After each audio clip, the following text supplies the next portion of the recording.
ओम नमो भगवते वासुदेवाय।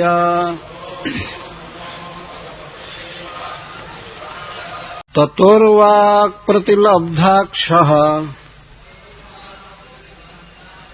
कः परे तव दुत्थितः। कृच्छ्रानुन्मील्य वै दृष्टि आचष्टेदं सहात्मना। सपद्येव अभितः पश्यान् दिशो पश्यत् पुरस्थिताम्। वृन्दावनं जनाजीव्य द्रुमाकीर्णं समाप्रियाम्। यत्र नैसर्गदुर्वैरः सहासन् रे मृगादयः।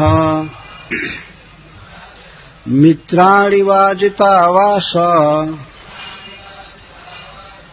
द्रुतरुटतर्षकादिकम्।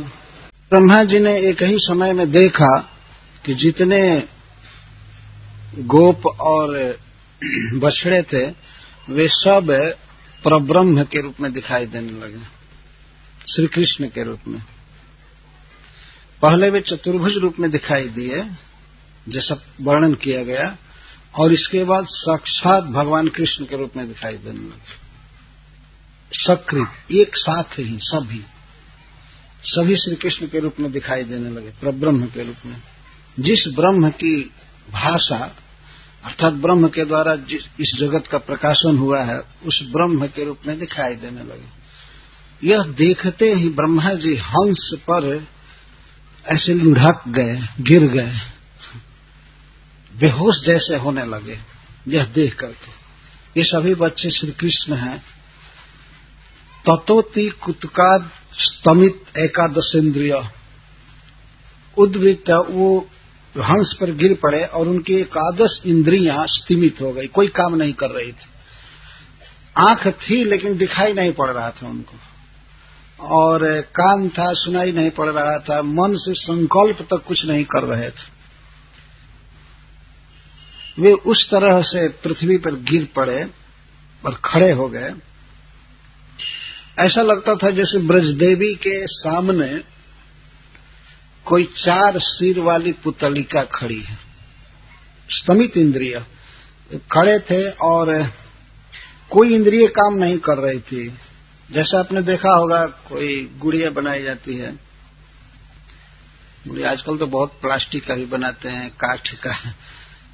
अगर कुत्ता बनाए हैं डाल दिए हैं तो ऐसे ही पड़ा रहता है, गाय बनाए हैं पड़ा रहता है। ज्यादातर तो आजकल के लोग कुत्ता और बिल्ली पसंद करते हैं, जब अपने बच्चों को दे देते हैं खेलने के लिए तो बच्चों की चेतना कुत्ता और बिल्ली जैसी बनती है।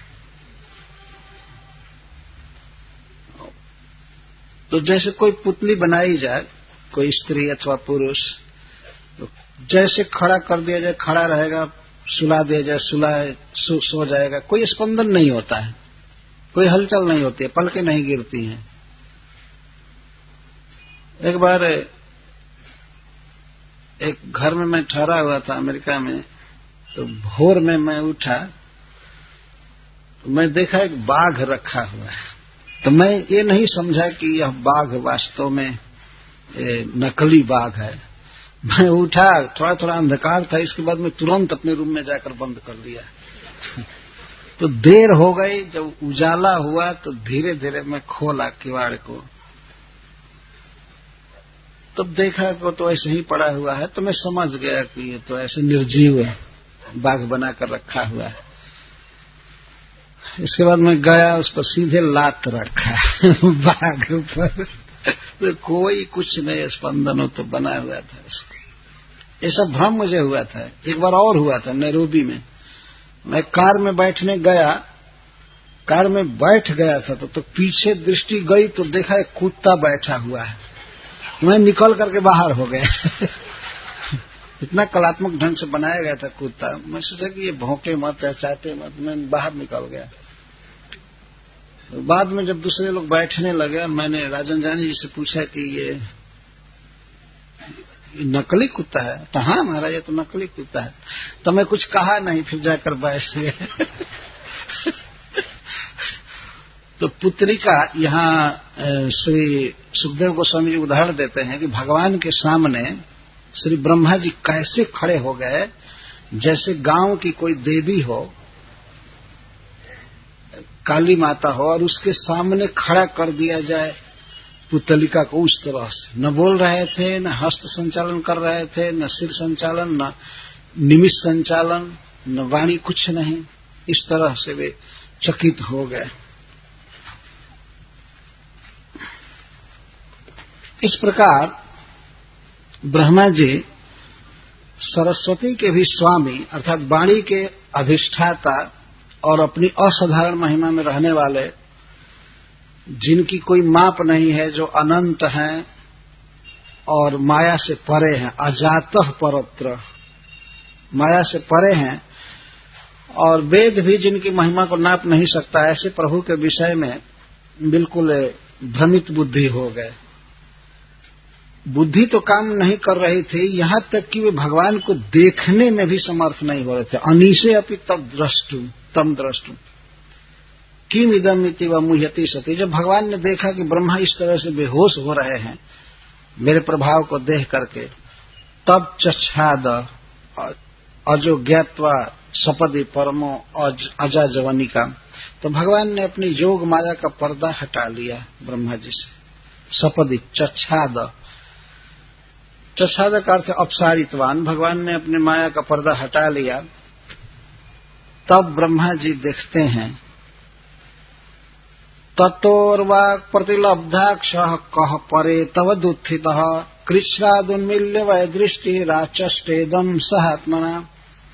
तो ब्रह्मा जी पर से जब माया के जोग माया का पर्दा हटा लिया गया, अजा जवनी का हटा लिया गया, तो ब्रह्मा जी सभी दिशाओं में देखने लगे।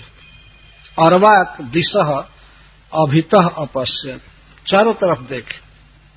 उनके तो चार मस्तक हैं, इसलिए चारों दिशाओं में पहले देखे, फिर ऊपर देखे, फिर नीचे देखे, 10 दिशा में देखे, चारों तरफ देखने लगे।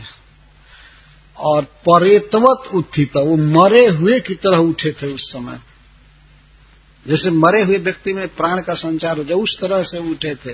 पहले तो भगवान की महिमा देख करके वो बेहोश हो रहे, चक्कर खा रहे थे। बाद में देखे चारों तरफ, कृच्छ्राद उन्मील्य वही दृष्टि, अपने 8 आंखों को तो मले। तो उनकी 4 भुजाएं हैं ब्रह्मा जी, आंख 8 है, सिर 4 है, तो 8 आंखों को धीरे धीरे मले ऐसे किए और देखे। तो देखा उन्होंने आचष्टेदम सहात्मना, इस जगत को देखा, अर्थात वृंदावन के दृश्य को देखा और अपने को भी देखा। नहीं तो अपने को भी वो नहीं देख रहे थे, भूल गए थे। वृंदावनम जनाजिव्यम सपद्येवाभितः पश्यन् दिशो पश्यत् पुरोस्थितम् वृंदावनम जनाजिव्य द्रुमा किरणम समाप्रियम। जब उन्होंने आंख खोला तो 10 दिशाओं में देखने लगे, तो अपने पुरस्थितम, अपने सामने उन्होंने देखा वृंदावनम। बछड़ों को और गोपों को चुराने के पहले जैसे वृंदावन देखे थे, ठीक उसी तरह फिर से वृंदावन देखे।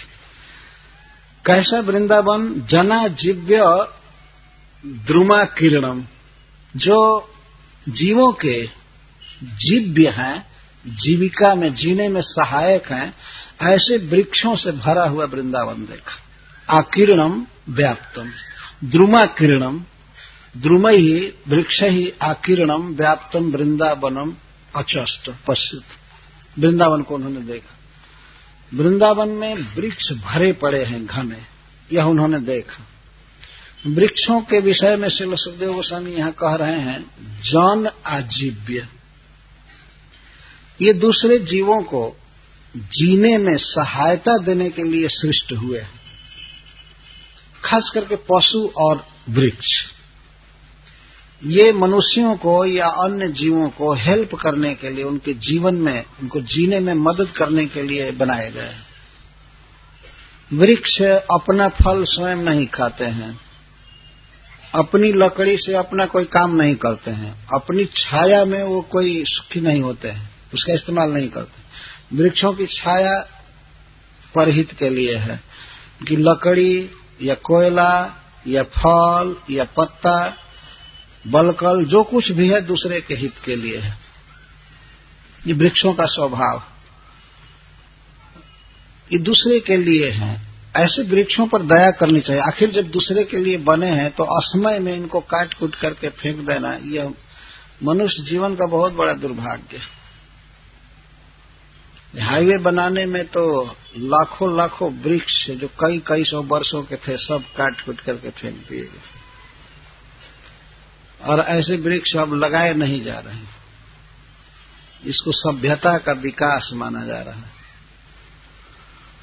बहुत वृक्ष कट रहे हैं। जना जीव द्रुमा किरणम, जो मनुष्यों के जीवन में जीविका में सहायक हैं, फल दे करके, मूल दे करके, बलकल, लकड़ी, सब कुछ। ऐसे वृक्षों से भरा हुआ वृंदावन देखा ब्रह्मा जी ने। अब वृंदावन के गुण का वर्णन कर रहे हैं सुखदेव जी। जत्र नैसर्ग दुर्वैरा सहासंद्र मृगादय मित्राणि वा जितो वा स द्रुत रुट तर्षकादिकम।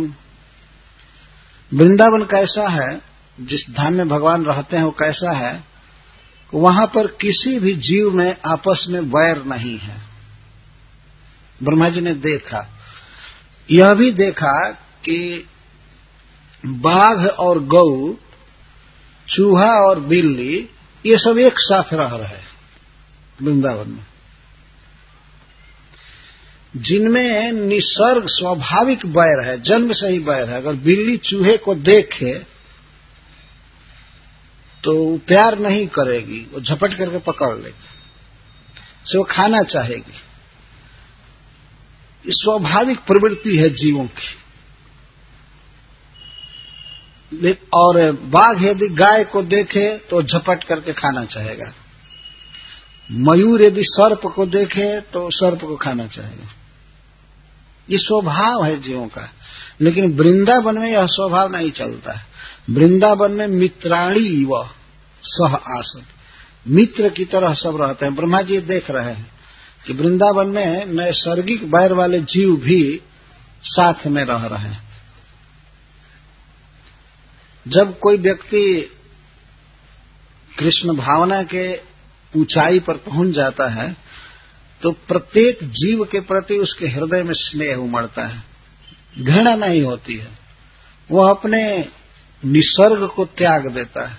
किसी को दुख देना, कठोर वचन बोलना या किसी की वस्तु को छीन लेना, किसी के अधिकार की अवहेलना करना, हनन करना, वो नहीं करता है। जैसे हमारे यहाँ हिंदी में लोग कहते हैं जियो और जीने दो। जीवो, तुम खाओ पियो आराम से रहो, इसमें कोई दिक्कत नहीं, लेकिन दूसरों को भी जीने दो। दूसरों को मार कर मत जियो, दूसरों को दुख दे करके मत जियो, नहीं तो ईश्वर के विधान के अनुसार बहुत बड़ी दुर्गति होगी। तो यह अप्राकृत राज्य की बात है। भगवान के धाम में किसी भी जीव में कोई बैर नहीं होता है। और जो सुख है समशीतोष्ण आदि, वो तो अलग की बात है, वो तो दिव्य धाम है। तो यह जो जीवों में एक दूसरे को दुख देने की बात है इस संसार में, वो नहीं है। वहां पर वे साथ में रहते हैं। भगवान श्री चैतन्य महाप्रभु झारखंड में जब कीर्तन गा रहे थे तो सभी जंगली जीव भी परस्पर के वैर भाव को भूलकर एक दूसरे का आलिंगन कर रहे थे, चुंबन कर रहे थे और उच्च स्वर से भगवान का कीर्तन गा रहे थे। चैतन्य चरितामृत में वर्णन है, एक दिन चैतन्य महाप्रभु जा रहे थे जंगल में, तो रास्ते में एक सिंह सोया था, बाघ सोया था, और बलभद्र भट्टाचार्य जी डर करके दूर दूर पीछे आ रहे थे। चैतन्य महाप्रभु को तो भय न हुआ, चाहते थे बलभद्र भट्टाचार्य की रोके, चैतन्य महाप्रभु को रोके, आगे बाघ सोया था। लेकिन चैतन्य महाप्रभु तेज गति से जा करके कहे, क्यों सोए हो, उठो और कृष्ण कृष्ण बोलो। इतना सुनते ही बाघ दोनों अगला हाथ उठा करके और हरि हरि बोलने लगा, भगवान का कीर्तन करने लगा। और गौर हरि कीर्तन कर रहे थे, वो भी नाचने लगा। कुछ दूर जाने के बाद कुछ हाथियों का समुदाय आया। जंगली हाथी बड़े क्रूर होते हैं, मनुष्यों को मार डालते हैं। उनको देखकर वो पानी पीने के लिए आए थे एक नदी में। तो चैतन्य महाप्रभु ने कहा कि बोलो हरि हरि, और पानी छिड़के उनके ऊपर। तो वे सब अगला पैर उठा करके ऊंचा खड़ा होकर और सब कीर्तन करने लगे। बाघ हरिण को चूम रहा था, सहला रहा था, जो बाघ हरिण को खा जाता है। मयूर और सर्प गले से गले मिल करके नाच रहे थे। ये चैतन्य महाप्रभु ने करामात दिखाया। तो जब इस प्राकृतिक जगत में भी भगवान के प्रभाव से ऐसा हो सकता है, तो भगवान के घर में निर्वैरता हो, इसमें कहना ही क्या है वृंदावन में। तो ब्रह्मा जी सब देख रहे हैं कि यहाँ जीवों में कोई वैर नहीं है, सब एक दूसरे को सुखी करना चाहते हैं। जो नैसर्गिक जन्मजात या स्वाभाविक वैर होता है वो भी नहीं था। और वृंदावन में लोभ और क्रोध नहीं होता है। मित्राणी वा जितावास द्रुत रूट तर्स कादिकम। जहां अजितावास, जहां अजित श्री कृष्ण है, वास कर रहे हैं, तो श्री कृष्ण के वास के कारण वृंदावन में ये रूट और तर्स नहीं रहता है इत्यादि कम। रूट का अर्थ क्रोध, क्रोध नहीं हुआ। ब्रह्मा जी ने देखा कि यहाँ किसी भी जीव के प्रति कोई क्रोध नहीं है। और बाहरी जगत में तो ऐसा लगता है कि बिना क्रोध के काम ही नहीं चलेगा आदमी का। देख रहे हैं संसार की दशा, कितना क्रोध, गाली गलौज, नाना प्रकार के युद्ध झगड़ा सब होता रहता है। नहीं, वृंदावन में क्रोध नहीं है और तर्स नहीं है। तर्स का अर्थ है विषयों की भूख या लालसा, लोभ। जितना मिला हुआ है खाने पीने को, जो भी घर मिला है, प्रत्येक व्यक्ति संतुष्ट। वृंदावन में ब्रह्मा जी देख रहे हैं। और आदिकम से और भी तात्पर्य है कई, जैसे राग या मद मोह, ये सब नहीं है वृंदावन में। ब्रह्मा जी ने देखा। अभी वे हंस पर ही हैं। अथवा एक टीकाकार कहते हैं कि हंस पर से एक बार कूद गए, गिर गए थे बेहोश होकर के, तो फिर चढ़ गए। तो जब इस तरह से ब्रह्मा जी को ज्ञान हुआ, भगवान ने अपनी अजा जवनी का, योग माया का पर्दा हटा लिया, तब श्री ब्रह्मा जी ने देखा केवल श्री कृष्ण को। और बछड़े नहीं थे और बच्चे भी नहीं थे, वो देख रहे हैं। तत्रोद्वहत पशुपवंश शिशुत्वनाट्यम ब्रह्माद्वयम् परमनन्तमगाध बोधम् वत्सान् सखीनिव पुरा परितो विचिन्वत् एकम् सपाणि कवलम् परमेष्ट चष्ट। तत्र वृंदावने परमेष्टि अचष्ट अपश्यत्। उस वृंदावन में श्री ब्रह्मा जी ने देखा। क्या देखा? अद्वयम् ब्रह्म, अद्वय ब्रह्म को देखा। क्या उसके साथ और कोई भी था? नहीं, एकम, असहाय परब्रह्म भगवान अकेले थे। श्री ब्रह्मा जी ने देखा। और अद्वयम, अद्वयम का अर्थ है कि श्री कृष्ण जैसा कोई दूसरा ब्रह्म नहीं है, भगवान नहीं है। अद्वयम स्वसदृश वस्तुअंतर रहितम, भगवान के समान बस भगवान है, उनके समान कोई नहीं है। और उसमें भी स्वयं भगवान श्री कृष्ण के समान तो कोई है ही नहीं, इसीलिए उनको अद्वयम कहते हैं। दूसरा उनका कोई जोड़ा नहीं है, ये सभी विषयों में अद्वितीय हैं। अद्वितीय, चाहे सौंदर्य में या ज्ञान में, वैराग्य में, यश में, किसी भी ऐश्वर्य में श्री कृष्ण अद्वय है।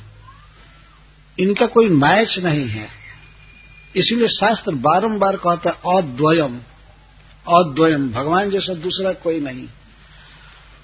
ये जो मूर्ख लोग कहा करते हैं कि हम भगवान बन जाएंगे एक दिन, इन पाजी लोगों को माया जूता से पीटती है। ये भगवान बनने वाले, भगवान बनने वाले थे तो क्यों नहीं पहले बन गए? सारा दांत टूट गया और नाक से पानी बहता रहता है, चलने की शक्ति नहीं है, और कहते हैं अब हम इस बार शरीर छोड़ेंगे तो हम भगवान में मिलने जा रहे हैं। इतना तुम सुंदर हो कि भगवान में जाकर मिल जाओगे।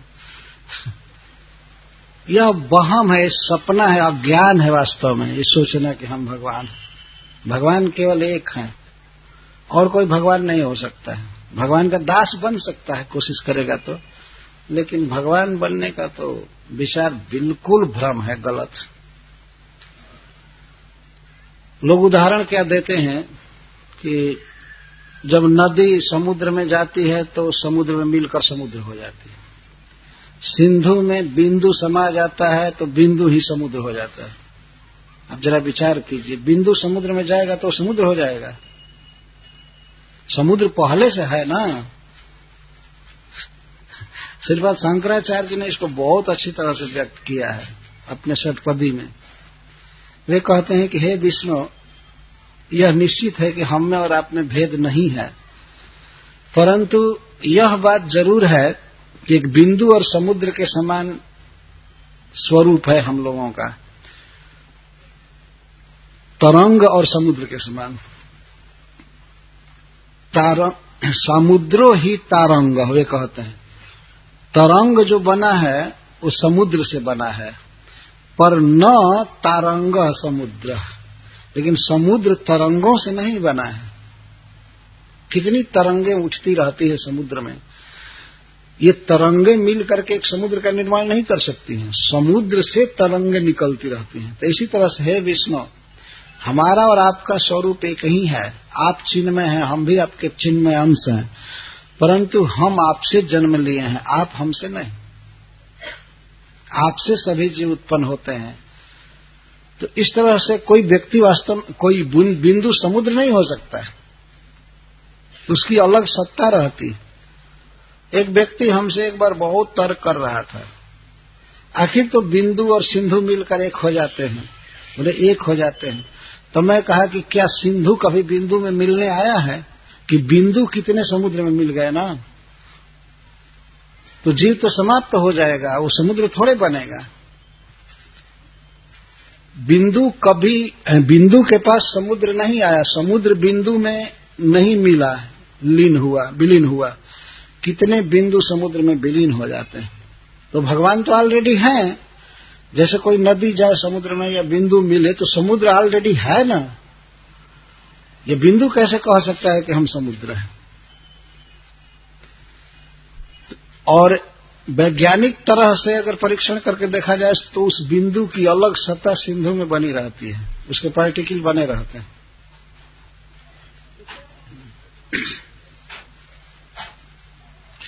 तो इस प्रकार अद्वय ब्रह्म को ब्रह्मा जी ने देखा।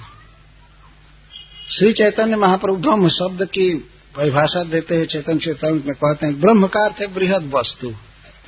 श्री कृष्ण सौंदर्य में, कृपा में, माधुर्य में, ऐश्वर्य में बृहद हैं, अनंत हैं, इसीलिए उनको ब्रह्म कहते हैं। अद्वय ब्रह्म को ब्रह्मा जी यहां देख रहे हैं। और क्या कर रहे हैं? तत्र वृंदावन में पशुप वंश शिशुत नाट्यम उद्वहत।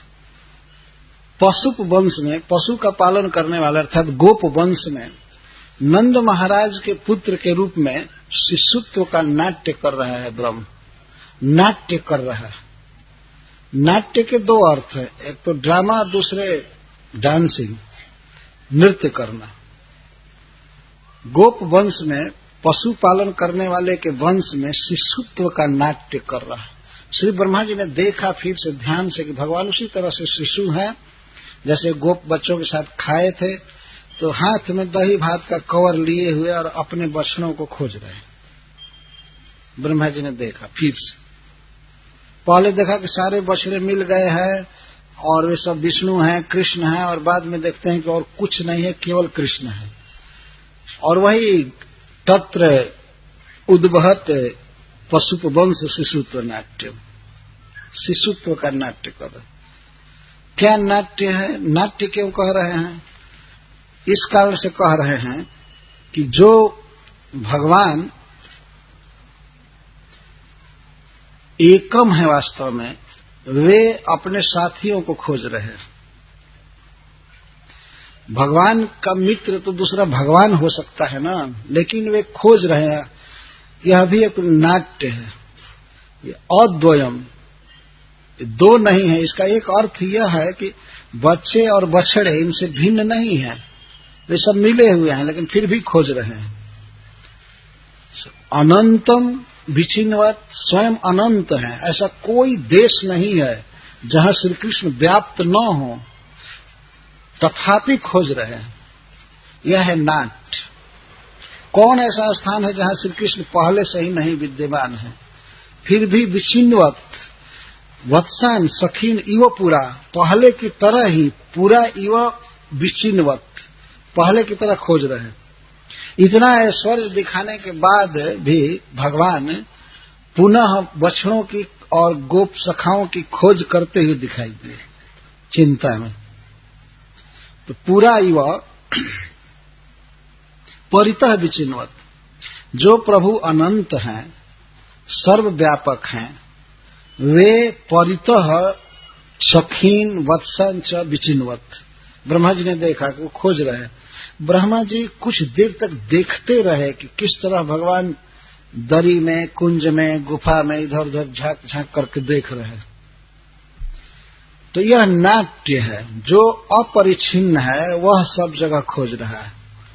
अगाध बोधम, जिसका बोध, जिसका ज्ञान असीम है, वह अन्वेषण कर रहा है। ये भी नाट्य है। सब कुछ जानते हैं भगवान के, बछड़े कहाँ हैं और गोप शिशु कहाँ हैं, तथापि अन्वेषण कर रहे हैं। यह नाट्य। अगाध बोधम और विचिन्वत, अन्वेषण कर रहे हैं, यह भी एक नाट्य। वत्सान सखी व पूरा परितो विचिन्वत, एकम सपाणी कवलम परमेश्वर चष्टम। तो अज्ञानी है, उनको भगवान के विषय में कोई ज्ञान नहीं है। कवि कर्णपुर जी ने लिखा है कि कौन कहता है कि ब्रह्म निरंजन है, ब्रह्म तो सांजन है। गोपी जसोदा उसके आंख में अंजन लगाती है सांजन ब्रह्म है।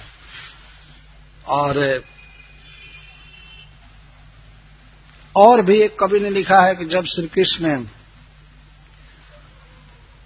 के मुख का चुंबन करते हैं गोपियां, या गोपियों के मुख का भगवान चुंबन करते हैं, तो उनके आंखों का काजल भगवान के ओठों पर लग जाता है। तो सांजन ब्रह्म है, निरंजन नहीं है।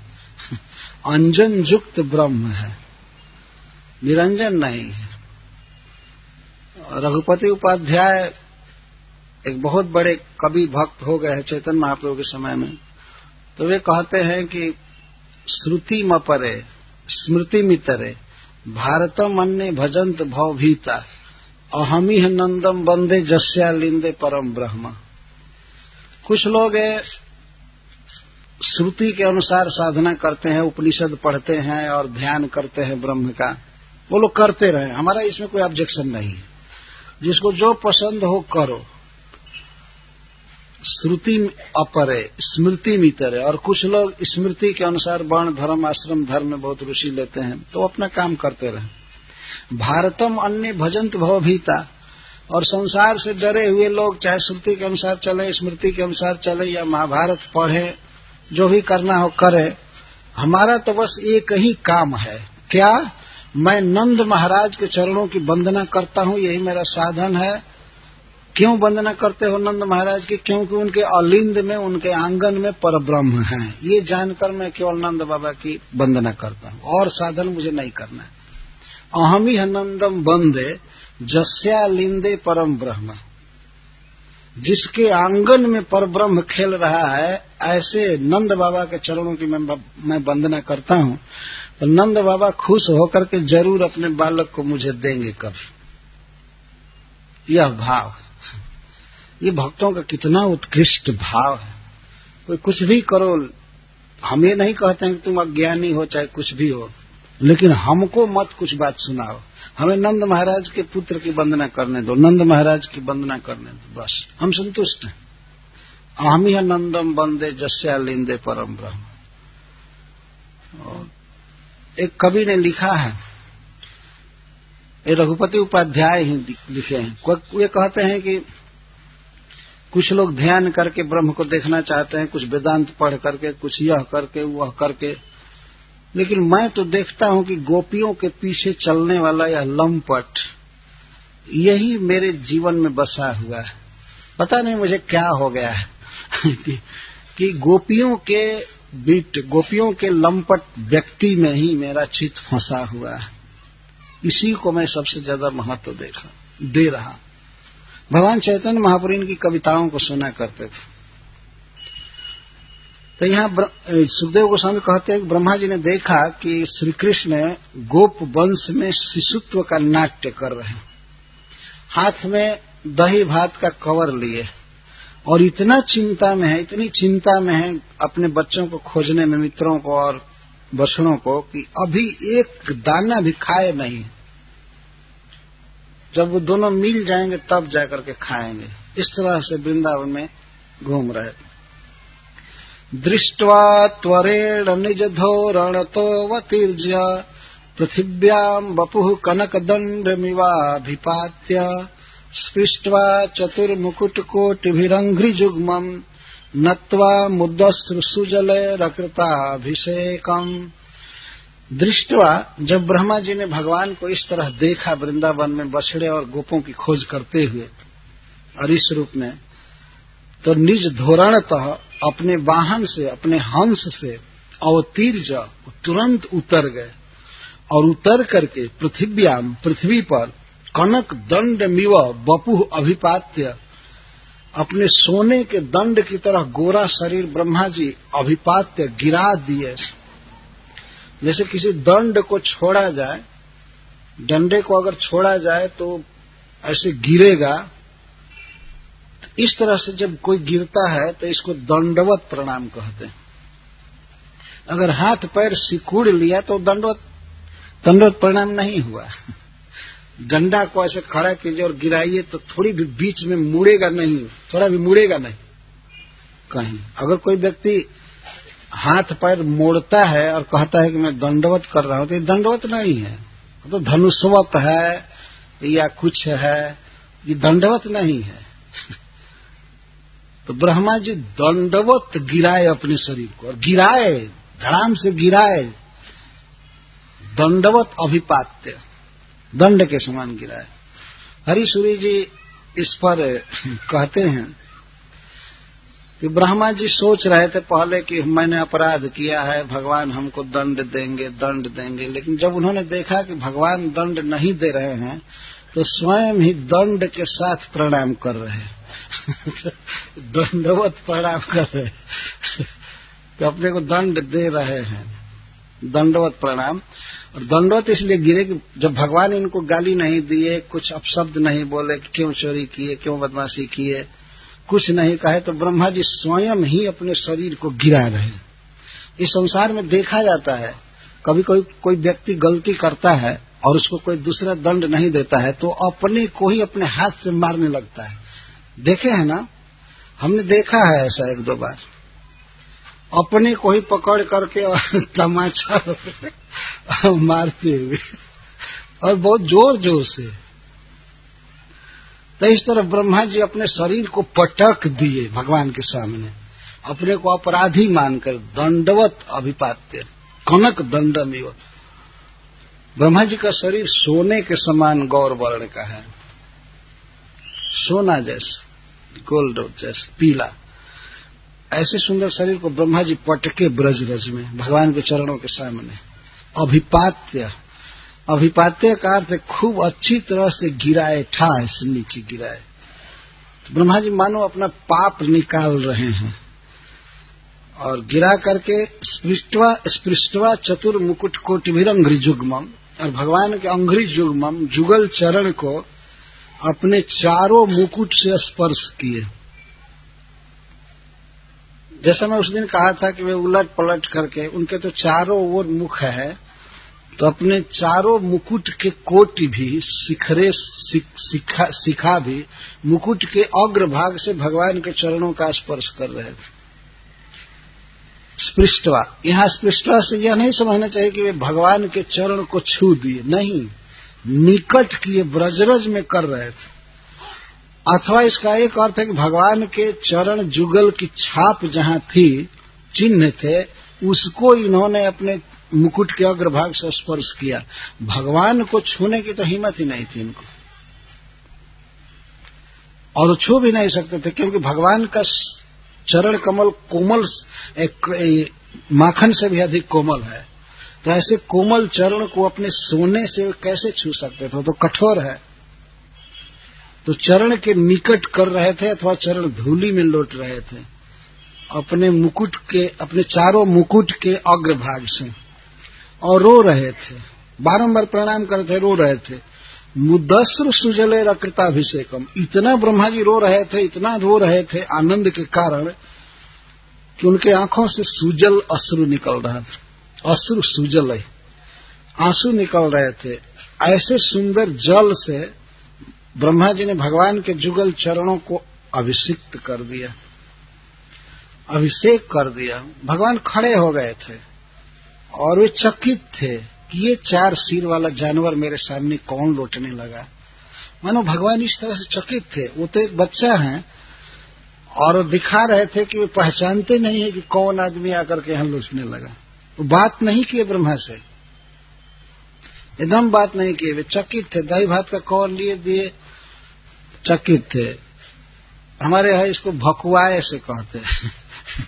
भकुआ आ गए थे, क्या करेंगे, बोल भी नहीं सकते थे। भगवान एक बच्चा क्या इस देवता से बात करेगा, इतना वो भी लौट रहा है माटी में, भूमि में लौट रहा है, क्यों लौट रहा है भगवान को ये भी पता नहीं। सर्वज्ञ ईश्वर को ये भी पता नहीं क्यों लौट रहा है, क्या कहना चाहता है, कुछ पता नहीं। भगवान लीला में यह भाव प्रकाशित कर रहे थे और ब्रह्मा जी फफक फफक कर रो रहे थे। चरणों के ऊपर कुछ आंखें पहुंच गई थी तो उससे अश्रु चू रहे थे, तो उससे भगवान के चरणों का अभिषेक हो रहा था। आंसू को श्री सुखदेव गोस्वामी सुजल कह रहे हैं। सुजल, सुंदर जल, सुंदर जल। वास्तव में भगवान को संतुष्ट करने के लिए कुछ लोग जल से अभिषेक करते हैं, दूध से अभिषेक करते हैं, लेकिन श्री कृष्ण को सबसे सुंदर जल कौन पसंद पड़ता है? आंखों का आंसू, यही सबसे सुंदर जल है। यदि कोई कृष्ण के लिए रो दे, कृष्ण से क्षमा मांगे, चाहे प्रेम में चाहे जैसे कृष्ण के विरह में रो दे, तो श्री कृष्ण तुरंत उस भक्त के ऋणी हो जाते हैं। आंख का आंसू कृष्ण के लिए निकलना चाहिए, संसार के लिए नहीं। संसार के लोग एक दूसरे के विरह में रोते रहते हैं, हाय हाय हाय छाती पीटते रहते हैं और बीच बाजार में रोने लगते हैं। देखा गया है, खासकर स्त्रियां अगर उनकी भेंट हो जाए कहीं किसी से, तो पहले से कुछ सोचती नहीं है, लेकिन फिर भी भेंट होते ही लगता है कि ये महाविरह में थी, बस रोना चालू कर देती। खूब आंसू बहते हैं, लेकिन संसार के लिए, कृष्ण के लिए आंसू बहना चाहिए। ये सुजल है, यह गंगा जल से भी कई गुना पावन जल है। यदि कृष्ण के लिए बहाया जाए तो जीव को तत्काल शुद्ध कर देता है। तो ऐसे प्रेम के आंसुओं के जल से श्री ब्रह्मा जी भगवान के जुगल चरण को धो दिए, अभिषेक हो गया। उत्थायोत्थाय कृष्णस्य चिरस्य पादयोः पतन् आस्ते महित्वं प्राग्दृष्टं स्मृत्वा स्मृत्वा पुनः पुनः। श्री कृष्ण की महिमा जो उन्होंने देखा कि श्री कृष्ण बछड़ों के रूप में हो गए हैं, सारे बछड़े श्री कृष्ण स्वरूप हैं, श्री कृष्ण अपने को ही एक्सपेंड किए हैं, तो वास्तव में परम ईश्वर श्री कृष्ण है, यही विष्णु है, यही नारायण है।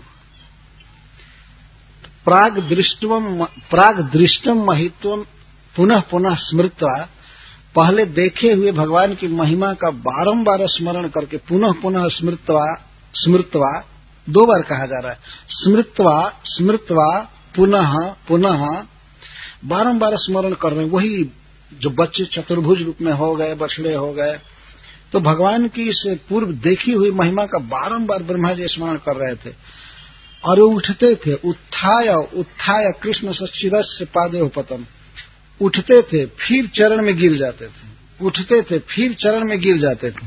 कितना देर गिरे? चिरस्य, चिरकाल तक, बहुत दीर्घ काल तक गिरते रहे। उत्थाय उत्थाय पादयो पतन, उठ करके गिर जाते, अपने शरीर को उठाते थे और फिर गिरते थे। तो प्रश्न होता है कि उठाते क्यों थे? गिरे ही रहते। जब तक भगवान बोलते नहीं है, क्षमा नहीं करते हैं, तब तक गिरे रहना चाहिए था। तो श्रीपाद सनातन गोस्वामी जी कहते हैं कि भगवान का सुंदर मुख देखने के लिए उठते थे। गिरते थे तो संतोष नहीं होता था, गिरते थे तो इतनी भावना होती थी कि भगवान का मैंने अपराध किया है, क्षमा कर दें, लेकिन श्रीमुख को देखे बिना नहीं रह जाता था, दही भात का कवर देखे बिना नहीं रह जाता था। भगवान इतना सुंदर लगते थे। अपने फेट में बांसुरी खोसे हैं, बाएं कुक्षी में बेत और सिंह दबाए हैं, दही भात का कवर लिए हैं और वन की माला लगाए हैं, श्रृंगार किए हैं धातु आदि से। तो ब्रह्मा जी इसको देखना चाहते हैं, देखने के लिए खड़े हो जाते थे, लेकिन भगवान से आंख मिलाने में शर्म में फिर गिर पड़ते थे। इनको बहुत लाज लगती थी कि भगवान का मैंने अपराध किया है, क्या सामने देखें। तो उत्थाय शिरस्य पादयोः पतन सनय आस्ते महित्वम प्राग्दृष्टम स्मृत्वा पुनः पुनः। इसी तरह से बारंबार गिरते रहे, बहुत देर तक गिरते थे, फिर उठकर भगवान को देखते थे, फिर गिर जाते थे। और श्री गोविंद श्री कृष्ण कुछ नहीं बोल रहे थे। भगवान तो बल्कि ये सोच रहे थे क्या हो गया, इसको मृगी हो गई है क्या, ये क्यों ऐसा कर रहा है। मानो इस तरह चकित हैं, भगवान इस तरह लीला कर रहे थे और एक शब्द बात नहीं किए। अंत में शनैः अथोत्थाय विमृज्य लोचने मुकुंद मुद्वीक्ष्य विनम्र कंधरः कृतांजलिः प्रश्रयवान् समाहितः सबे पथुर्गदगदयलते लया। अंत में शनैः अथ उत्थाय, अंत में ब्रह्मा जी ने विचार किया कि उठ करके अब वाणी से कुछ प्रभु से मैं क्षमा याचना करूं। तो उठे, उठ करके विमृज लोचने, अपने दोनों आंख को मार्जित किए अपने हाथ से, आंसू पोंछे और मुकुंद को देखने लगे, श्री कृष्ण को देखने लगे। विनम्र कंधर, ब्रह्मा जी तो बड़े हैं और भगवान बिल्कुल छोटे बच्चे थे, एक वृक्ष के नीचे खड़े थे। तो ब्रह्मा जी बिल्कुल झुक करके ऐसे देख रहे हैं, झुके हैं। विनम्र कंधर, ये दोनों कंधर विशेष नम्र थे, अथवा वो घुटने के बल से बैठ करके कृष्ण को देख रहे थे, यह भाव। कृतांजलि, अंजलि कृत, प्रश्रयवान, बहुत विनीत भाषा में, समाहित, एकाग्रचित होकर के, सभ्य पथु सकंपम, कांप रहे थे। अपराध की आशंका करके ब्रह्मा जी कांप रहे थे। गदगदया इलया ऐलत, गदगद वाणी से ब्रह्मा जी भगवान से इस प्रकार कहने लगे, स्तुति करने लगे। गदगद वाणी से बोला नहीं जा रहा था, प्रेम के कारण और अपराध की भावना के कारण वाणी गदगद हो गई थी। गदगद इला से, इला का अर्थ है वाणी और ऐलता का अर्थ है बोलने लगे। गदगद वाणी से इस प्रकार कहने लगे। श्री ब्रह्मा उवाच नौमीड्यते भ्रवपुषे तडिदम्बराय गुंजावतंस परिपीच्छल सन्मुखाय वन्यस्रजे कवलवेत्र विषाण वेणु लक्ष्माश्रिये मृदुपदे पशुपांगजाय। हे इड्य, श्री ब्रह्मा जी कहते हैं, हे स्तुति के योग्य, हे गुण गाने योग्य, प्रशंसनीय, इड्य। ये सबसे पहला संबोधन भगवान को कर रहे हैं, हे इड्य।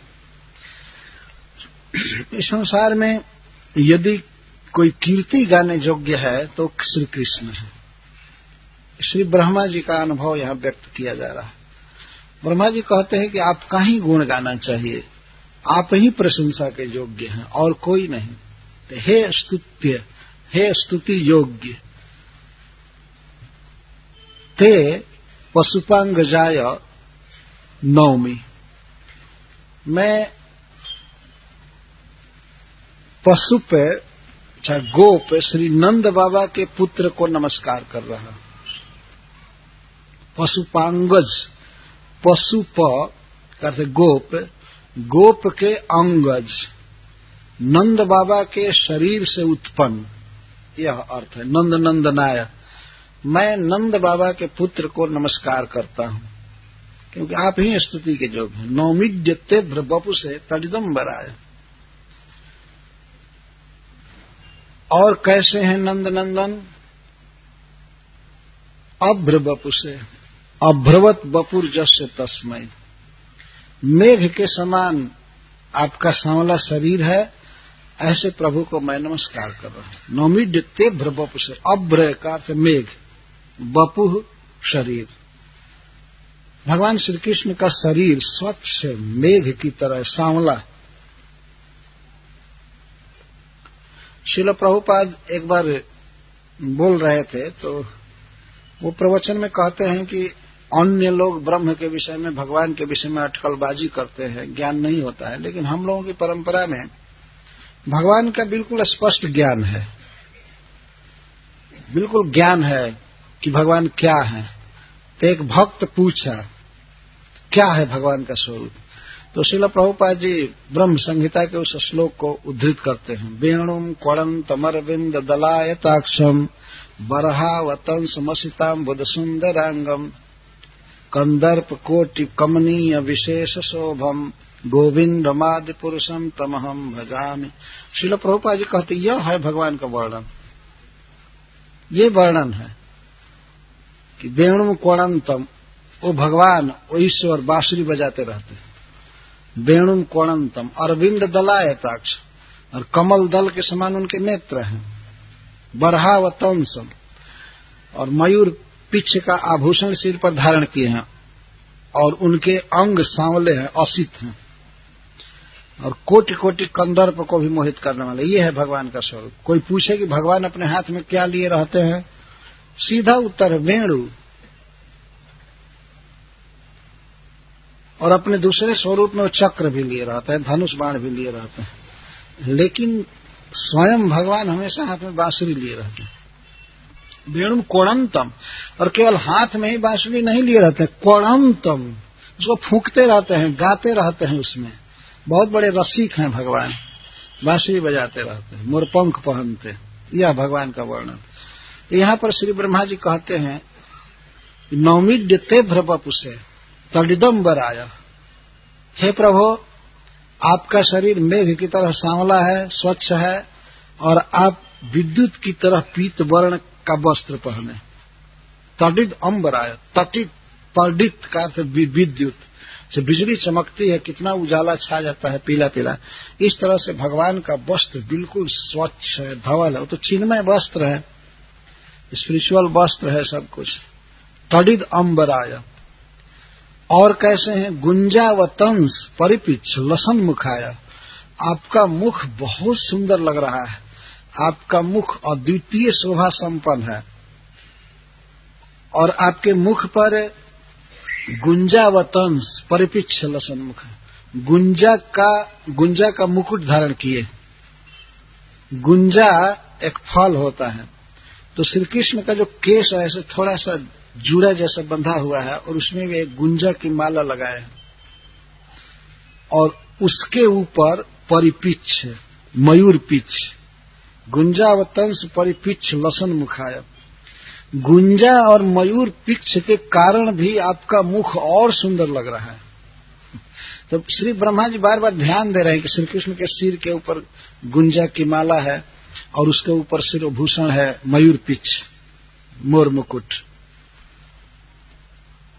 ये सब ध्यान के विषय है। श्री ब्रह्मा जी बड़े ही ध्यान से देख रहे हैं भगवान को, क्या क्या धारण किए हैं। नौमिड्यते भ्रवपु से तडिदम्बराय गुंजावतंस परिपिच्छल सन्मुखाय वन्य सृजे कवल बेत्र विषाण वेणु लक्ष्मण श्री मृदु पदे पुष्पांग जाय। वन्य सृजे, आप फूल की माला लगाए हैं, वन्य सृज, और रत्नों की माला के साथ ही भगवान फूल की माला लगाए हैं, वृंदावन के पुष्प से गुथी हुई माला लगाए हैं। आप वनमाला धारण किए हैं, वन्य सृजे कवल वेत्र विषाण वेणु लक्ष्मण श्री, और आपकी सुंदरता बढ़ रही है। आपके शरीर में कौन कौन चीजें बहुत सुंदर लग रही हैं? कवल, वेत्र, विषाण, वेणु, बाएं हथेली पर दही भात का cover, Brahma ji special mark कर रहे हैं, भगवान से कह रहे हैं बहुत सुंदर लग रहा है। एक तो सुंदर हाथ है, सुंदरे किम सुंदरम, सुंदर व्यक्ति तो कुछ भी धारण करे तो सुंदर लगता है। सुंदर व्यक्ति यदि फटा कपड़ा पहने तब भी सुंदर लगेगा, पुराना कपड़ा पहने तब भी सुंदर लगेगा, कुछ भी धारण कर ले वो सुंदर लगता ही है। तो श्री कृष्ण तो कुछ भी धारण कर ले, चाहे मोर पंख धारण करे चाहे कौवा का पंख धारण करे, कृष्ण उतना ही सुंदर लगते हैं किसी भी समय में। और कभी कभी वो कौवा का पंख भी धारण करते हैं, काक पक्ष धरऊ क्वचित, ये भागवत में लिखा हुआ। कभी कभी श्री कृष्ण कौवा का पंख धारण करते हैं तो उतना ही सुंदर लगता है जितना मोर पंख धारण करते हैं। तो कवल, बेत्र, विषाण, वेणु, लक्ष्मण श्री, इन चिन्हों से आपकी शोभा और बढ़ रही है। हे प्रभु, मैं आपको नमस्कार कर रहा हूं। इस तरह ब्रह्मा जी स्तुति प्रारंभ कर रहे हैं। ब्रह्मा जी की स्तुति बहुत महत्वपूर्ण है। श्रील प्रभुपाद जी इनकी स्तुतियों में से कुछ श्लोकों को प्रायः रोज कहा करते थे। जैसे इसमें से तीसरा श्लोक है, कैसे ज्ञाने प्रयास मुदपास नमन्ते व जीवंति सन मुखरितां भवदीय वार्तां स्थाने स्थिता श्रुतिगतां तनुवांग मनोभिर ये प्रायसो जितोप्यसिता श्लोक्याम। और एक पद था, लास्ट पद इस अध्याय का, समाश्रिता ये पदपल्लव प्लव महत पदम पुण्य जसो मुरारे, महत पदम वत्स पदम पदम, समाश्रिता ये पदपल्लव प्लव महत पदम पुण्य जसो मुरारे, भवाम बुधिर वत्स पदम परम पदम पदम पदम जद विपदाम न तेषां। श्रील प्रभुपाद जी को यह पद बहुत प्रिय था, बहुत सुंदर लगता है। इस स्तुति की एक बहुत ही अपनी विलक्षण विशेषता है। तो पहला श्लोक बोलने के बाद मानो भगवान पूछे ब्रह्मा जी से कि आप केवल प्रणाम कर रहे हैं या हमको समझ भी रहे हैं कि हम कौन हैं। तब वे कहते हैं, अस्यापि देव बपुसो मदनुग्रहस्य स्वेच्छा मयस्व न तो भूतमयस्व कोपी नेशे महित वसितो मनसांतरेण साक्षात तवैव किमुतात्म सुखानुभूत। हे प्रभु, यह जो प्राकृतिक जगत है, आपका शरीर है यह, और मुझ पर कृपा करके आपने इस जगत को प्रकट किया, यह भी एक आपका शरीर है। जब इस प्राकृतिक जगत की महिमा को आंतरेण मन से एकाग्रीकृत मन से कोई नहीं समझ सकता है, ब्रह्मा भी मैं भी, तो फिर साक्षात आपके स्वरूप को मैं कैसे समझ सकता हूं। जब प्राकृतिक जगत का ही मैं इतिश्री नहीं जानता हूं, इसी को नहीं जानता हूं, या कोई भी व्यक्ति कोई सिरे से कोई नहीं जान सकता है, तो फिर साक्षात आत्म सुखानुभूति स्वरूप सच्चिदानंद घन भगवान को, आपको मैं कैसे जानता हूं। मैं तो केवल भक्ति के नियम के अनुसार आपको प्रणाम कर रहा हूं, मैं आपको पूरा पूरा नहीं जानता। और यही करना चाहिए, ज्ञान का प्रयास नहीं करना चाहिए। ज्ञाने प्रयास मुदपास नमन्ते व जीवंति सन्मुखरितां भवदीय वार्तां स्थाने स्थिता श्रुतिगतां तनुवांग मनोभिर ये प्रायसो जितोप्यसिता स्त्रीलोक्याम। सिद्धांत बता रहे हैं कि जो भाग्यवान जन आपके विषय में ज्ञान अर्जन करने के लिए उत्सुक नहीं रहते हैं अथवा निर्विशेष ब्रह्म का ज्ञान नहीं चाहते हैं, ज्ञाने प्रयासम उदपास्य, ज्ञान प्राप्ति के प्रयास को दूर से ही त्याग देते हैं, ज्ञान प्राप्ति के लिए विकल नहीं रहते। ज्ञाने प्रयास मुदपास्य नमन्ते व जीवंती सन्मुखरिता भवदीय वार्ताम, वे केवल आपको प्रणाम करते रहते हैं। देखिए ज्ञान कैसे होता है या भगवान कैसे वश में होते हैं। ज्ञान प्राप्ति के लिए बहुत प्रयास नहीं करना चाहिए। तो कोई पूछेगा कि तो ये भागवत सप्ताह ये भी तो ज्ञान है, ये ज्ञान नहीं है, यह भक्ति है। श्रवणम एक भक्ति है, यह ज्ञान प्राप्ति का प्रयास नहीं हो रहा है, भगवान के प्रति प्रेम प्राप्ति का प्रयास हो रहा है। हम भगवान के विषय में सुनेंगे तो प्रेम बढ़ेगा, संसार का आकर्षण कम होगा, वैराग्य होगा। तो यह एक भक्ति है, भक्ति का अंग है, यह ज्ञान प्राप्ति का अंग नहीं। यद्यपि यह बात जरूर है कि ज्ञान प्राप्त अपने आप हो जाता है भक्ति करने से। वासुदेवे भगवती भक्ति योग प्रयोजितः जने त्यासु वैराग्यम ज्ञानम च जदा है। भगवान के विषय में तर्क से शून्य अर्थात बिल्कुल कंप्लीट ज्ञान हो जाता है भक्ति करने से। गोस्वामी तुलसीदास जी ने रामचरितमानस में तो लिखा है कि जाना चाहि गूढ़ गति जेऊ, नाम जी है जपि जा नहीं तेऊ। जो लोग भगवान के गूढ़ रहस्य को जानना चाहते हैं वे लोग भी नाम जप करके जान जाते हैं। हरे कृष्णा कृष्णा कृष्णा हरे हरे, हरे राम राम। तो भगवान की भक्ति करने से ज्ञान अपने आप हो जाता है। अतः जो भाग्यवान होते हैं वे ज्ञान प्राप्ति के लिए प्रयास नहीं करते हैं, बल्कि उत अपास्य उसको दूर से ही त्याग देते हैं। नमन्त एवं, वे केवल प्रणाम करते रहते हैं, सब तरह से झुके रहते हैं। नमन्त एवं सन्मुखरिताम भवदीय वार्ताम, ज्ञाने प्रयास मुत्पास नमन्त एवं जीवंती सन्मुखरिताम भवदीय वार्ताम। जीवंती भक्तों की वार्ता क्या होती है, उनकी जीविका क्या होती है? आपकी कथा। ब्रह्मा जी कहते हैं आपकी कथा से वे जीते हैं और किसी तरह से जी नहीं सकते। जीवंती कथा को पीते रहते और इसी से जीते। सन्मुखरिताम, भगवान की कथा ऐसी है कि बड़े बड़े संतों को भी मुखरित कर देती है। जो लोग मौन का नियम लेते हैं कि हम बोलेंगे नहीं, सदा चुप रहेंगे, वे लोग भी भगवान के विषय में बोलते रहते हैं। हमने कई वृंदावन में ऐसे साधु देखा है जो व्यवहार में एक शब्द भी नहीं बोलते, और कहीं बोलना हुआ तो लिखते हैं, लेकिन वो दिन रात नाम रटते रहते हैं। हरे कृष्णा कृष्ण कृष्णा हरे हरे, हरे राम राम। मुखर का अर्थ होता है जिसका मुख हमेशा चालू रहे, हमेशा बोलता रहे, उसको मुखर कहते हैं। और स्त्रीलिंग में मुखरा कहेंगे,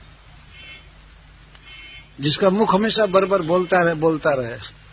तो भगवान की वार्ता इतनी सरस है कि संतों को, महात्माओं को मुखरित कर देती है। वो बोलते ही रहते हैं। और ऐसी भगवत कथा को ही पी करके भक्त जीते हैं। हृदवाग बपुर विद्धन नमस्ते जीवे तयो मुक्ति पदेश दाय भाग। तो जो लोग बहुत भाग्यशाली होते हैं वे हृदय से, वाणी से, हृदवाग बपुर भी शरीर से आपको प्रणाम करते रहते हैं अथवा इन सब से सेवन करते रहते हैं आपकी कथा का।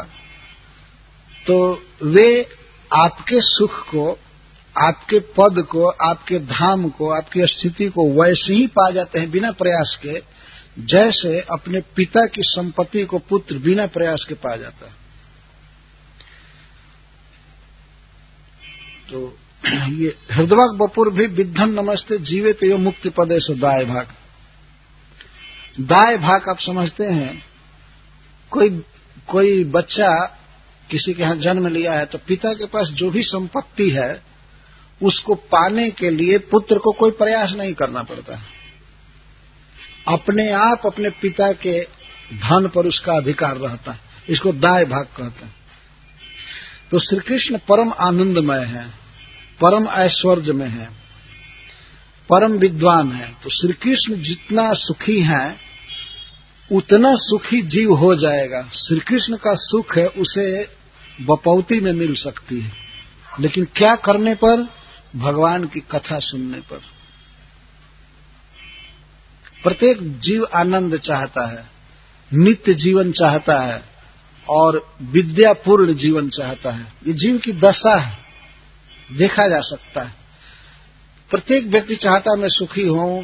कितना सुखी व्यक्ति हो सकता है? जितना सुखी ईश्वर है, भगवान है वास्तव। जितना भगवान सुखी है उतना हो सकता है, लेकिन क्या करने से? साधुओं के मुख से झरती हुई कृष्ण की कथा को पीने से। यही उपाय है। स्थाने स्थिता श्रुतिगताम तनुवांग मनोरभि। कहां रह करके? तो ब्रह्मा जी कहते हैं स्थाने स्थिता, अपने स्थान पर रहकर। स्थान का क्या अर्थ है? एक तो अर्थ है कि जहां कथा मिलती है वहीं रह करके कथा से इसका संबंध है। जहां कथा मिल रही है वहीं रह करके, अथवा अपने घर पर, अपने वर्ण में, अपने आश्रम में रहकर, अपने कर्तव्य में रह करके ही कथा श्रवण कर। यदि करता है तो भगवान जैसा सुखी हो जाता है। स्थाने स्थिता। कोई इसके लिए जरूरी नहीं है कि भगवान की कथा सुनने के लिए गृहस्थ सन्यासी हो जाए, ये कोई आवश्यक नहीं है। गृहस्थ रहते हुए ही सुन सकता है। पहले कहीं कहीं तो हम लोग देखते हैं, पर्सनल मैं अपनी बात कहता हूं, कई जगह कथा कहता हूं, उसमें सन्यासी ब्रह्मचारी नील रहते हैं, गृहस्थ ही सुनते हैं। ज्यादातर मैं यही देखा हूं। कहीं कहीं तो ऐसी कथा होती है कि सन्यासी ब्रह्मचारी रहते नहीं, वो सोचते हैं कि हम तो पूर्ण हैं, हमको कथा की क्या जरूरत है। ये जो माया में फंसे हुए हैं उनके लिए इसकी आवश्यकता है, और हम तो माया से पार हो चुके, हमको क्या जरूरत है। या हम कथा से भी अधिक महत्वपूर्ण काम में लगे हुए हैं, कहीं अपॉइंटमेंट है, कहीं फोन करना है, कहीं ये करना है, वो करना है। इस कथा से बहुत ज्यादा महत्वपूर्ण काम में वो जुटे रहते, ये सोच करके कथा की अवहेलना कर दो। भगवान चैतन्य महाप्रभु ने इस श्लोक पर बहुत जोर दिया, स्थाने स्थिता। ठीक है, व्यक्ति जहां भी है, अपने घर पर है और अपने वर्ण आश्रम के अनुसार जो कार्य है, उसका जो ड्यूटी है उसमें लगा हुआ है, लेकिन लगा हुआ ही उस स्थान में रहता हुआ ही कथा सुनता है, पीता रहता है भगवान के कथामृत को, तो वह भगवान के सुख को वैसे ही पा जाता है जैसे पुत्र अपने पिता की संपत्ति को पा जाता है, बिना प्रयास। क्या कोई प्रयास करना पड़ता है? पिता की संपत्ति है, अगर पिता नहीं रहा तो सरकार भी जोहेगी कि इसका पुत्र है कि नहीं कोई, या पुत्री है कि नहीं, तो अपने आप उसके नाम से वो लिख देंगे। केवल इतना ही सिद्ध होना चाहिए कि हाँ उनका जन्मा हुआ पुत्री है, बस इतना ही काफी। और कोई केस मुकदमा करने की जरूरत नहीं, अपने आप मिल जाएगा। इसको दाय भाग कहते हैं। तो उसी तरह से जो व्यक्ति कथा सुनता है तो भगवान श्री कृष्ण के ज्ञान, आनंद आदि का वो शेयर प्राप्त कर लेता है, उसी तरह से जैसे पुत्र पिता की संपत्ति को पा जाता है। केवल कथा सुनने की आवश्यकता है। और कथा सुनने में क्या प्रयास है, इसमें कौन बड़ी मेहनत है। कभी कभी तो भक्त लोग ये कहते हैं कि अरे ऐसा आनंद तो कहीं है ही नहीं, घर पर तो काम करते करते मरते रहते हैं, 7 दिन खाने को भी मिलता है, भगवान का नाम गाने को मिलता है, काम धंधा से भी छुट्टी हो जाती है, ये तो बहुत बड़ा आनंद है। और भगवान के प्रति जो प्रेम बढ़ता है वो तो सबसे हाई लाभ है, वो तो होता ही रहता है। एक कथा ही ऐसा साधन है जिसमें कोई प्रयास नहीं है, बस बैठकर सुनना है। सुनना है ना, इसमें कोई प्रयास नहीं है। हरे कृष्णा कृष्णा कृष्णा हरे हरे, हरे राम राम राम। ध्यान से सुनना चाहिए। तनुवांग मनोभी, तन से, वचन से और मन से। मन भी भगवान में लगाए रखे, वाणी से भी कथा की प्रशंसा करे, अनुमोदन करे, इसको वाग कहते। विद्धन नमस्ते, जो वाणी से, शरीर से और मन से आपको प्रणाम करता रहता है और इस तरह कथामृत को पीता है, कथा का सेवन करता है, तो आप जैसा सुखी हो जाता है बिना प्रयास के। यह श्लोक बहुत महत्वपूर्ण है। मनुष्य जीवन में यही साध्य है, यही लक्ष्य है वास्तव में, कि जितना अधिक से अधिक भगवान के गुण को कहा जाए और सुना जाए। श्रवण कीर्तन जल करे से चल, भक्ति लता को सींचने के लिए यही जल है, यही अमृत है। इस तरह से सुनता रहता है। और स्थानीय स्थिति का एक अर्थ है साधुओं के स्थान में स्थित होकर के, क्योंकि स्थान का अर्थ ही होता है साधु का स्थान। एक लोक भाषा में भी पूछे कि कहाँ स्थान है, तो गृहस्थों के लिए नहीं पूछते हैं, साधुओं के लिए पूछते हैं कहाँ स्थान है। कोई मठ मंदिर होता है, इसको स्थान कहते हैं, किस स्थान से आए हैं। तो दूसरे गृहस्थों से कभी ये पूछते हुए नहीं सुना गया है। उसे पूछते हैं कौन शहर से आए हो, कौन गांव से आए हो, लेकिन साधुओं से पूछते हैं किस स्थान से आए। स्थान का अर्थ होता है जहां स्थित हो कोई आदमी, जहां साधु डेरा डालकर रह रहा हो 10 दिन, 5 दिन या 7 दिन, जहां कथा हो रही हो, इसको स्थान कहते हैं। तो स्थाने स्थिता, ऐसा नहीं कि एक दिन कथा सुना इसके बाद स्थान छोड़कर भाग गया 6 दिन इधर उधर, तो उसको स्थाने स्थिता नहीं कहेंगे। स्थान में स्थित होकर के दम अचल, अब कोई काम धंधा नहीं, कोई इंगेजमेंट नहीं, साधु के स्थान में, चाहे अपने घर में या चाहे जहां भी जहां कथा हो रही है वहां स्थित होकर के, ये अर्थ है इसका। ये नहीं समझना चाहिए कि ब्रह्मा जी कह स्थान स्थिता, तो हम अपने घर में ही रहेंगे, जब कथा होने वाली होगी तो सुनूंगा, नहीं तो कोई बात नहीं। स्थानीय स्थिता का वास्तविक अर्थ ये है कि कथा कहने वाले, कीर्तन करने वाले साधुओं के स्थान में जम करके रहे और वहां सुने, स्थानीय स्थिता। अथवा स्थान का अर्थ होता है भगवत धाम, ये भी एक अर्थ है। भगवान के धाम में रहकर, वृंदावन में रह करके भगवान का जप करना, कथा सुनना, बस। तो वह व्यक्ति क्यों नहीं वृंदावन बिहारी को पा जाएगा, भगवान के बारे में सुनेगा, भगवान के सुख को, ज्ञान को और उनकी नित्यता को प्राप्त कर जाएगा, हेरिटेंस में प्राप्त करेगा अपने आप। थोड़ा थोड़ा धन कमाने के लिए आदमी कितना कितना प्रयास करता है, लेकिन कुछ चीज ऐसा होता है कोई प्रयास नहीं करना पड़ता है। पिता के संपत्ति को पुत्र पा जाता है, पति के संपत्ति को पत्नी अपने आप पा जाती है। ये देखा गया है, उसमें कोई प्रयास नहीं करना है, केवल संबंध जोड़ना है। तो इस प्रकार कृष्ण के सुख को, सौभाग्य को, ज्ञान को यदि कोई पाना चाहता है तो उसे चाहिए कि वो कृष्ण कथा का श्रवण करे, ब्रह्मा जी कहते हैं, और कोई ज्ञान प्राप्ति के लिए प्रयास न करे।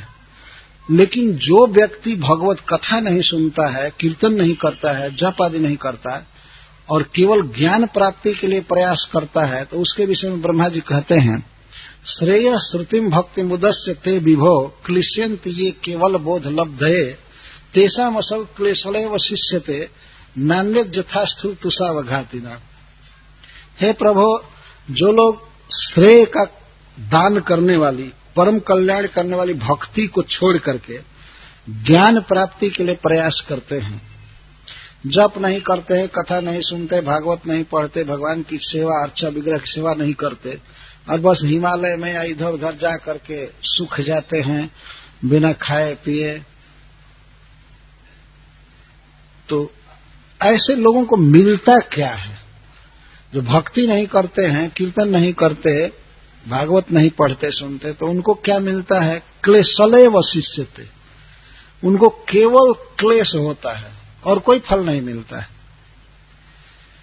श्रेय श्रुतिम भक्ति मुदस्यते विभो क्लिश्यंत ये केवल बोध लब्ध है, केवल बोध प्राप्ति के लिए, बोध लब्धि के लिए कष्ट सहते हैं। उनको क्लेशलेव शिष्य थे, केवल क्लेश हाथ लगता है, नान्यत न अन्यत, और कुछ नहीं फल मिलता है। जथा स्थूल तुषाव घाती नाम, जैसे पर्वत प्रमाण चावल के भूसे को दे दिया जाए कूटने के लिए किसी को। एक दिन मैं कहा था कि मान लीजिए कुछ लोगों को भूख लगी है खूब जोर से, कहाँ भोजन मिले कहाँ भोजन मिले, तो उनको कोई दयालु आदमी, उनके दृष्टि से कोई दयालु आदमी उनको कई बैग चावल की भूसी दे दे, जिसमें चावल बिल्कुल निकाल लिया गया है जिनसे, तो उसको तुष कहते हैं। कभी कभी बहुत छोटा बारीक चावल टूटा हुआ उसमें रहता है, बहुत थोड़ा रहता है, लेकिन उस तुष को वे सब मिल करके अलग अलग ढेकी में कूटना चालू करें, तो अपनी ढेकी उनकी अलग है, ये भी नहीं है कि मिल करके कूटेंगे।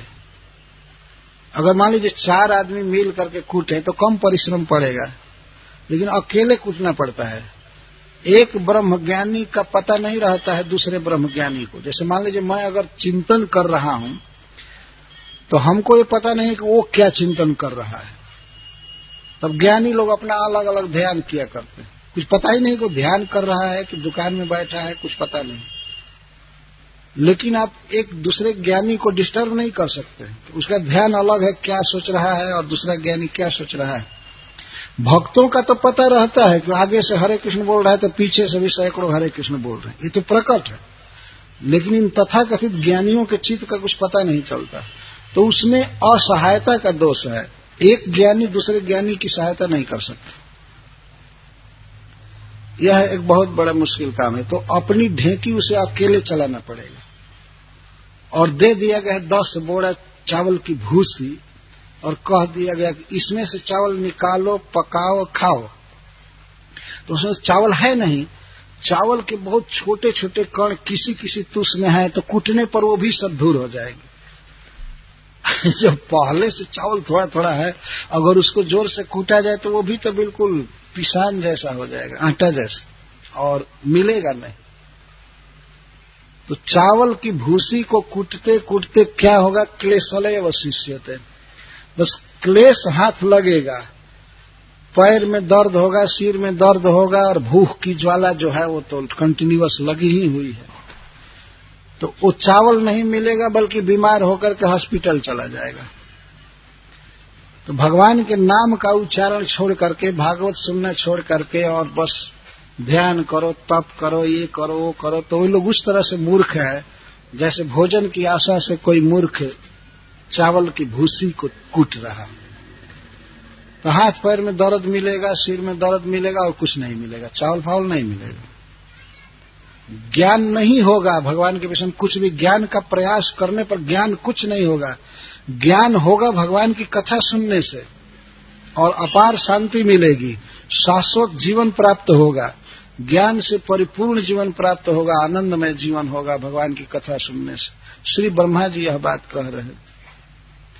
इसलिए प्रत्येक व्यक्ति का कर्तव्य है कि भगवान की कथा सुने, और इसी बात को सदाचार परंपरा से कह रहे हैं। पुरेह भूमन बहवोऽपि योगिनः त्वदर्पितेहा निज कर्म लब्धया।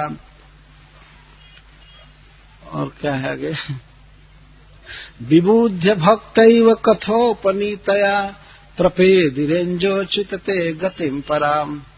हे प्रभु, मैंने देखा है पूरा यह जगत, इस संसार में पहले बहुत से योगी हो गए हैं।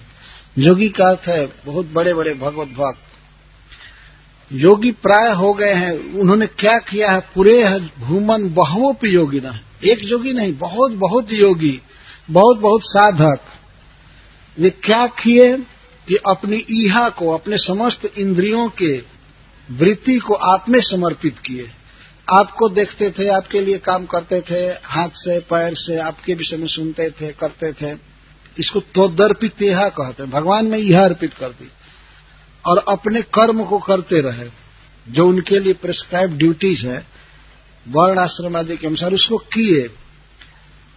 निज कर्म लब्धया विबुध्य भक्तैव कथोपनीतया।